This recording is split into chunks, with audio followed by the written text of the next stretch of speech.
ಧಾರವಾಡ ನಗರದಲ್ಲಿ ಬೆಚ್ಚಿಬೀಳಿಸುವ ಭೀಕರ ಕೊಲೆ ಪ್ರಕರಣವೊಂದು ಬೆಳಕಿಗೆ ಬಂದಿದೆ.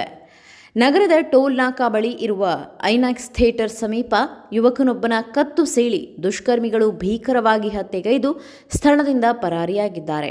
ಈ ಕೃತ್ಯದಿಂದ ಧಾರವಾಡ ನಗರ ಹಾಗೂ ವಿದ್ಯಾಗಿರಿ ಪ್ರದೇಶದಲ್ಲಿ ತೀವ್ರ ಆತಂಕ ಹಾಗೂ ಭೀತಿಯ ವಾತಾವರಣ ನಿರ್ಮಾಣವಾಗಿದೆ. ಕೊಲೆಯಾದ ಯುವಕನನ್ನ ಲಕ್ಷ್ಮೀ ಸಿಂಗನಕೇರಿ ನಿವಾಸಿ 25 ವರ್ಷದ ಹನುಮಂತ ಅಣ್ಣಿಗೇರಿ ಎಂದು ಗುರುತಿಸಲಾಗಿದೆ.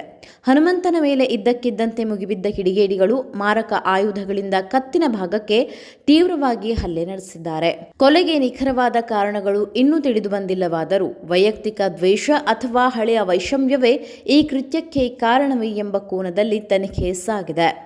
ಘಟನೆ ಕುರಿತು ಮಾಹಿತಿ ತಲುಪುತ್ತಿದ್ದಂತೆಯೇ ವಿದ್ಯಾಗಿರಿ ಪೊಲೀಸ್ ಠಾಣೆಯ ಹಿರಿಯ ಅಧಿಕಾರಿಗಳು ಹಾಗೂ ಸಿಬ್ಬಂದಿ ಸ್ಥಳಕ್ಕೆ ದೌಡಾಯಿಸಿ ಪರಿಶೀಲನೆ ನಡೆಸಿದ್ದಾರೆ. ಮೃತದೇಹವನ್ನು ವಶಕ್ಕೆ ಪಡೆದು ಜಿಲ್ಲಾ ಆಸ್ಪತ್ರೆಗೆ ಮರಣೋತ್ತರ ಪರೀಕ್ಷೆಗಾಗಿ ರವಾನಿಸಲಾಗಿದೆ.